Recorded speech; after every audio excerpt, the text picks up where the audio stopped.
एक बात है दिल में, आज हम तुम्हें बताते हैं। हम तुमसे कुछ नहीं चाहते, बस तुम्हें ही चाहते हैं। ये कहना है हर एक उस आरसीबीएन फैंस का जो विराट कोहली की वजह से सिर्फ आरसीबी को सपोर्ट करते हैं। वरना आरसीबी के फैंस अब इतना निर्दयी, इतना कठोर हो चुके हैं कि उनको अब आरसीबी की टीम से कोई भी चीज की उम्मीद नहीं है। अगर आरसीबी के फैंस आज आरसीबी को सपोर्ट कर रहे हैं तो उनका एकमात्र वजह विराट कोहली है। कल आईपीएल का वो मुकाबला खेला गया जिसमें आरसीबी को सबसे ज्यादा जलील होना पड़ा, या यूं कहे तो आरसीबी के नाम सबसे खराब रिकॉर्ड दर्ज हो गया। वैसे तो आरसीबी हर एक उस रिकॉर्ड में अपना नाम दर्ज करवा चुका है जिसको देखने के बाद या सुनने के बाद आरसीबी के फैंस को सबसे ज्यादा तकलीफ होगी। या यूं कहे तो आईपीएल के सबसे घटिया रिकॉर्ड अगर किसी टीम के पास है तो वो विराट कोहली वाली टीम यानी कि आरसीबी की टीम के पास है, और उसका एकमात्र वजह आरसीबी की मैनेजमेंट है। विराट कोहली ने अपने इस टीम के लिए हर कुछ करने को तैयार हुए, बट आरसीबी के मैनेजमेंट ये बात कभी भी नहीं समझ सके कि उनकी टीम को कैसे लेके जाना है। मतलब आरसीबी मैनेजमेंट का कहना है कि चाहे जो हो जाए, मैं बस विराट कोहली की वजह से इस टीम को लेता चलूंगा। और आज जो आरसीबी की रिपोर्टेशन बनी हुई है उसमें आरसीबी मैनेजमेंट या आरसीबी की टीम का हाथ नहीं बल्कि विराट कोहली का हाथ है। और कल जिस तरह से हमने विराट कोहली को देखा, ऐसा आरसीबी फैंस मेरे आंख में आंसू आ गए थे। मतलब भाई साहब, एक बंदा सबसे ज्यादा जलील हो रहा है इस आरसीबी की टीम में, वो है विराट कोहली। मतलब विराट कोहली ने क्या गलती करी पता नहीं किसी को कि वो आरसीबी की टीम में आ गए जहां पे उनको सबसे ज्यादा जलील होना पड़ रहा है। वैसे तो आरसीबी की टीम के फैन बेस की चर्चा हमेशा से ही होती रही है, बट मैं आपको बता दूं कि वो आरसीबी के फैंस नहीं, विराट कोहली के फैंस है जिसकी चर्चा हमेशा होती है।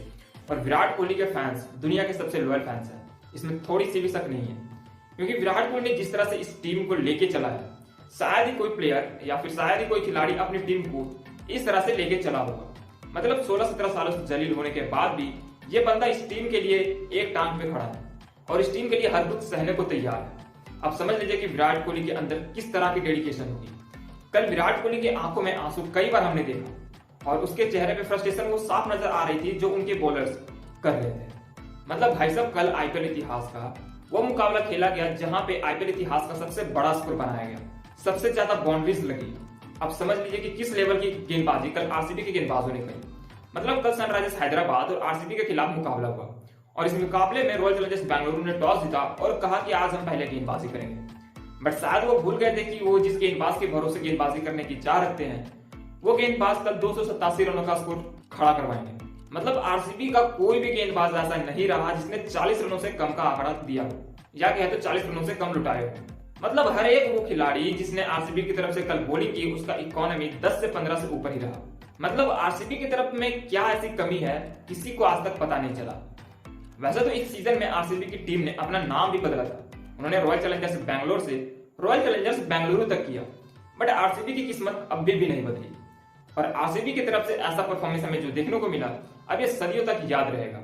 और एज आरसीबी फैन इससे बड़ा दुखदायी दिन शायद ही किसी को अब आगे मिलेगा सिवाय विराट कोहली के रिटायरमेंट की। इस मुकाबले में आरसीबी की तरफ से जो सबसे किफायती गेंदबाज रहे वो रहे विल जैक्स, जिसका इकोनॉमी रेट 10.72 का रहा। अब समझ लीजिए कि बाकी के गेंदबाजों का क्या हासिल हुआ होगा जब ये खिलाड़ी सबसे इकोनॉमिकल गेंदबाज था कल का। वहीं अगर आरसीबी के गेंदबाजों का परफॉर्मेंस देखें तो विल जैक्स ने कल 3 ओवर में 32 रन दिए, रिस टोपली के नाम कल 4 ओवर में 68 रन रहे, यश दयाल के नाम 4 ओवर में 51 रन, लॉकी फर्गुसन जिनका कल आरसीबी की तरफ से डेब्यूट हुआ उन्होंने कल 4 ओवर में 52 रन दिए, विजय कुमार वैसक जो कि लोकल बॉय है उन्होंने कल 4 ओवर में 64 रन दिए और लोंगरोड के नाम 1 ओवर में 18 रन रहे। और इस तरह से आरसीबी की टीम ने कल 287 रनों का स्कोर बनाने में एसआरएच की बड़ी ही मदद करी। और एसआरएच की तरफ से अभिषेक शर्मा ने कल 34 रनों की पारी खेली और उनका स्ट्राइक रेट रहा 154 का, जो कि उनकी टीम का कल का सबसे लोवेस्ट स्ट्राइक रेट रहा। आप समझ लीजिए कि किस लेवल की कुटाई कल आरसीबी के गेंदबाजों की एसआरएच के बल्लेबाजों ने करी। एसआरएच की तरफ से कल एक शतक देखने को मिला जो कि ट्रेविस हेड ने लगाया।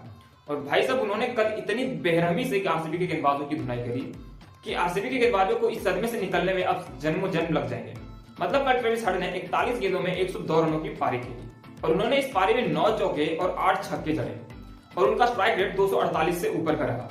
वहीं इनके बाद हेनरी क्लास है, पता नहीं इनको क्या हो जाता है, जब भी वो आरसीबी के खिलाफ खेलते हैं इनके अंदर एक अलग ही भूत नजर आता है।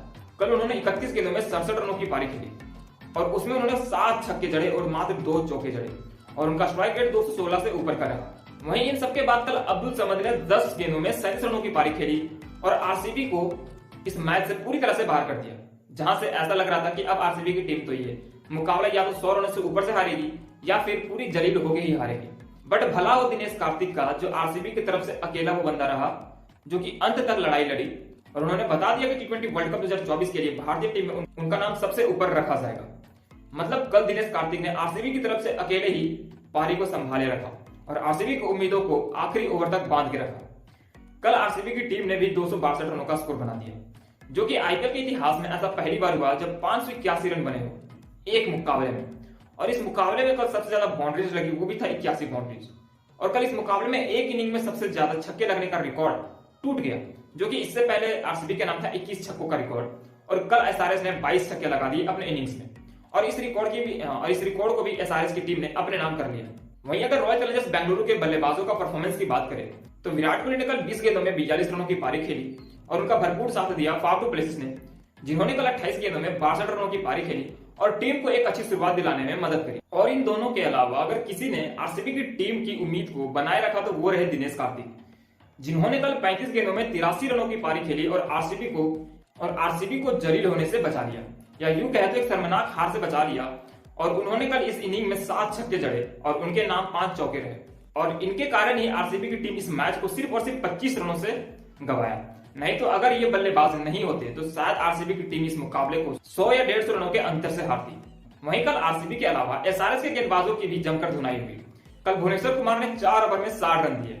वहीं टी नटराजन को कल 4 ओवर में 47 रन पड़े, पेट कमिंस को 4 ओवर में 43 रन, मयंक मार्कंडे को 4 ओवर में 46 रन, जयदेव उनादकत को 2 ओवर में 37 रन, शहबाज अहमद को 1 ओवर में 18 रन और अभिषेक शर्मा को 1 ओवर में 10 रन पड़े। और इस तरह से एक कल रोमांचक मुकाबले का अंत हुआ।